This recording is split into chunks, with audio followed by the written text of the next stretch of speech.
السلام علیکم دوستانو، تاسو یو نوی بلاګ کې بیا هم ښه راغلاست وایم. هیله ده چې تاسو ټول به روغ جوړئ او ژوند به مو هم په خیر روان وي. موږ هم الحمدلله ټول ښه یو.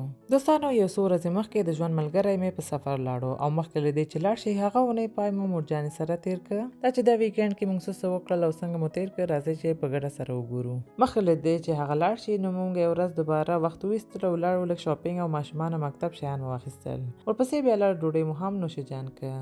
ډوډۍ که مو ځان ته دا ترکي کړاهي راغوښتې وه، ورپسې مو خوږو کې کنافه هم راوغوښتله چې کنافه یې زما دومره ډېره خوښه نه شوه او لکه څنګه چې تاسو هم لیدلی شئ نو ترې سوځېدلې هم وه، نو همدا وجه وه چې زما ډېره خوښه نه شوه. ورپسې نو لاړو مورجانې کره مې چې ماشومان مخکې نه تیار هماغلته وو. شاپینګ ته چې تلو ماشومان مو ځان سره وړي نه وو، ځکه چې سودا وخت کې بیا بازابول کوي او انسان کولی نه شي په ارامه خپل سودا مکمل کړي. نو هلته چې لاړو نو مورجانې سره مې مرسته وکړله چې ماشومانو او نورو ته پیزا تیار کړو. همدې دپاره مې اول اوړه وغږل.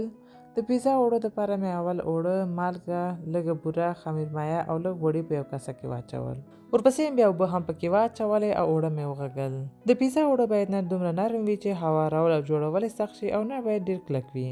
د اوړو غږلو وخت کې مې بیا لږ غوړي هم په لاسونو وهل تر څو اوړه ښه په اسانه وغږلی شي او لاس پورې ونه نښلي.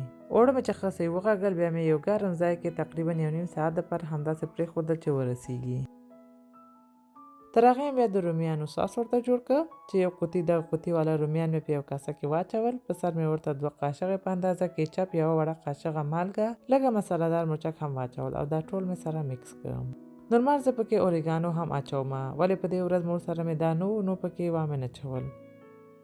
بیا مې پکې 2 پلي اوږه هم میده کړه واچولو. دا مې هم بیا ورسره ښه ګډ کړ او بیا مې یو څنګ ته کېښودلو. اوړه چې ښه صحیح ورسېدل بیا مې پیړۍ جوړې کړلې. بیا مې دوباره لږ استراحت ورکړ تر څو هوارول یې اسان شي. تقریبا 10 دقیقې بعد مې بیا پیړۍ هوار کړ او په یو پارچمنټ پیپر باندې مې واچول.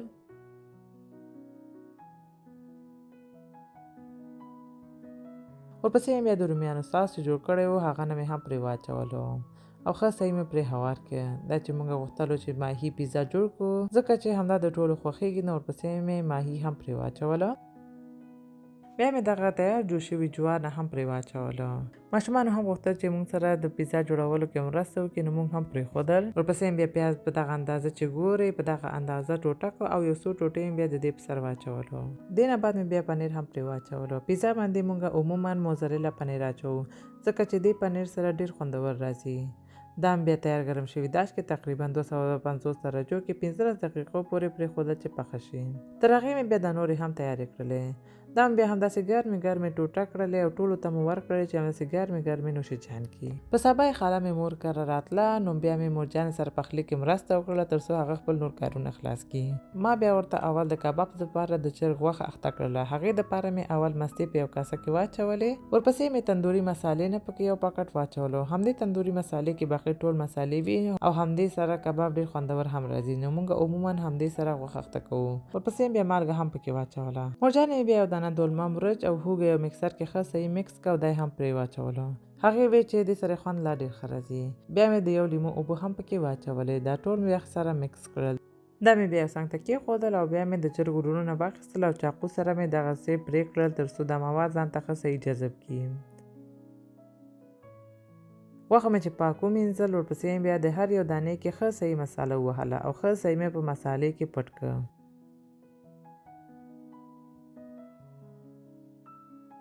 په آخر کې د باقي مساله چې پاتې وه دا مې بیا ټول د دې په سر واچولو او دا مې پرېښودل چې ښه صحیح اخته شي. غوښه چې ښه اخته شوه یعنې تقریبا 1.5 ساعت بعد دا ټول مې بیا د داش پتنوس کې کېښودل.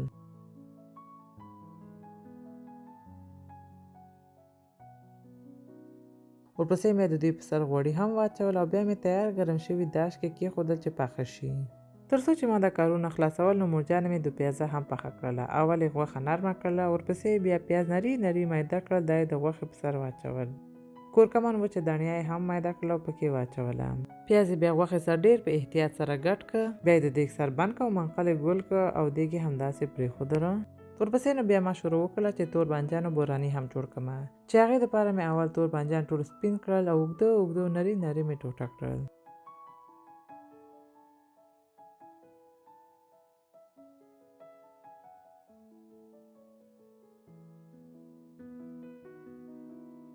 د دې په سر مې بیا مالګه واچوله، یو څو دقیقو لپاره مې همداسې پرېښودله تر څو تریخوالی ترې لرې شي. 5 دقیقې بعد مې بیا اوبو سره پاک ومینځل او پرې مې ښودل چې اوبه یې لاړې شي. بیا مې یو کړاهي کې غوړي واچول او پرې مې ښودل چې غوړي ښه صحیح ګرم شي. بیا مې پکې دا ټول تور بانجان ښه صحیح سره کړل. تور بانجان چې سره شول او ومې ویستل، نو هماغه غوړیو کې مې رومیان واچول چې د بوراني دپاره قورمه جوړ کړمه. ورپسې بیا هوږه او مالګه هم پکې واچوله او د دې دپاره چې قورمه ښه خوندور او خوشبوي راشي، نو یو دانه مرچک مې هم پکې واچولو. بیا مې دا رومیان تر هغه سره کړل چې اوبه یې پکې بیخي ورکې شي او غوړي را پرېږدي. بیا مې پکې تازه دانې هم میده کړل او واچوله. په آخر کې بیا سره شوي تور بانجان هم پکې واچول. رومیانو قورمې سره مې ښه ګډ کړه. بیا د تور بانجانو بوراني بیخي تیار شو. منقل مې ګول کړ، د دیګ سر مې بند کړ او همداسې مې پرې کېښوده. تر هغې نو د چرګ غوښه هم یو طرف نه ښه صحیح سره شوې وه، په بل مخ مې واړوه تر څو بل طرف نه هم ښه صحیح سره شي. مرجانې بیا وریجې هم پخې کړلې. اول وریجې جوش کړلې، وریجې چې نرمې شوې بیا یې چاڼ کړلې او دوباره یې په دې کې واچولې. بیا یې بوره په غوړیو کې سره کړله او د وریجو په سر یې واچوله تر څو وریجې دوه رنګه راشي. مخکې له دې چې وریجې په دم کېږدي، اول یې د وریجو مساله هم پرې واچوله، بیا یې د دیګ سر بند کړ او په دم یې کېښودله. تر هغې نو کباب هم ښه صحیح دواړو خواو نه پوخ شوی و. دا مې بیا په لوښو کې سم کېښودل. دې نه بعد مې بیا بوراني هم په لوښو کې واچول. اول مې په لوښو کې مستې واچولې چې مستو کې مې لږه هوږه، مالګه، وچه نعناع اچولې او سره ګډ کړې مې وو. بیا مې تور بانجان واچول، په سر مې ورته دوباره مستې واچولې. په آخر کې مې تازه دانې او وچه نعناع هم واچوله. بیا نو دا تیار شول. بیا نو مېلمانه هم راغلل او موږ هم هر څه تیار شول. نو زر مو ډوډۍ وایستله او دسترخوان مو تیار کړ او په ګډه مو ډوډۍ وخوړله. ډوډۍ نه بعد مې چای هم وڅښلو. تر ناوخته ناست وو. خاله سره مې کیسې میسې وکړلې. ساعت مو ښه تېر شو. بیا د شپې بېرته راغلو خپل کور ته.